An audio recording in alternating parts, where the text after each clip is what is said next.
TV, le ciel qui ne pourrait offrir que quelques heures de répit aux habitants. On va voir ça dans le détail. Virginie Nilsson va me rejoindre. Bonjour Virginie, spécialiste météo. D'abord un mot sur ce qui s'est passé. C'est allé très vite ces dernières heures. Oui, parce qu'on a eu en fait des passages pluvieux assez conséquents qui se sont succédés depuis mercredi, avec des cumuls de pluie assez importants. Sur la Seine-et-Marne par exemple, on a eu des cumuls entre 50 et 80 mm. Alors sur ce département en Seine-et-Marne, sur une semaine, il est quasiment tombé l'équivalent d'un mois de pluie. Donc forcément, ça a fait réagir les cours d'eau. On le voit ici dans le secteur de Pommeuse par exemple, le Grand Morin qui a atteint. Donc ce matin, c'était le pic de crue, vraiment 3,10 m.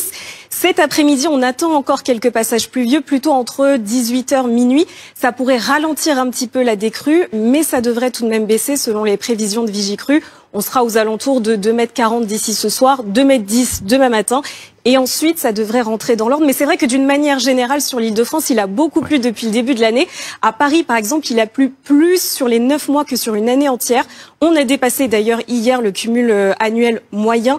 Tous les mois, depuis le mois de janvier, ont enregistré des excédents de précipitations, excepté le mois de juin qui avait été un peu plus sec, donc ce qui explique que les sols sont quand même assez gorgés d'eau. Et dès qu'il y a une perturbation qui passe, et bien forcément les cours d'eau réagissent. Et quelle perturbation? C'était évidemment cette fameuse tempête Aitor. Est-ce qu'on en a terminé avec cette tempête? Alors quasiment, elle est en train actuellement de s'éloigner vers la Scandinavie. Elle apporte encore pas mal d'agitation aujourd'hui. Il y aura des averses quasiment partout, et donc également en Île-de-France. Et puis ensuite, ça ira mieux pour le week-end. On va retrouver le soleil, mais il fera beaucoup plus froid. Bon, au moins il y aura un peu de soleil. Merci Virginie pour ces bonnes nouvelles. Les conditions météo qui se sont aussi...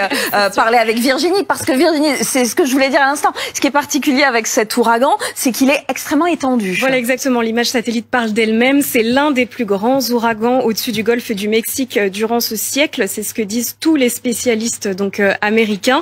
L'un des plus puissants depuis le début de l'année. C'est vrai que les États-Unis ont déjà connu des ouragans. On pense à Debby ou encore à Beryl. Mais il n'avait jamais été aussi puissant que celui-ci depuis le début de l'année.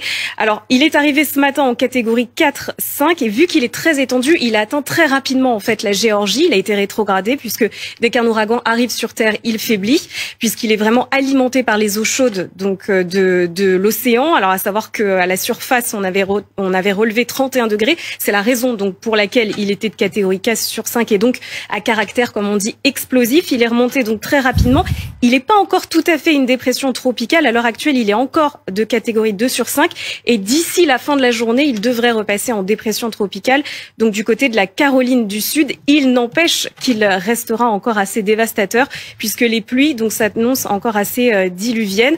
Alors ce n'est pas le plus puissant que le nord-ouest de la Floride ait connu, puisqu'on pense à l'ouragan Michael par exemple, qui était de catégorie 5 exactement au même endroit. C'était en 2018 avec des vents qui avaient atteint les 250 km/h. Ces images sont toujours impressionnantes quand elles viennent des États-Unis et de la Floride. Merci Virginie. La politique en France après...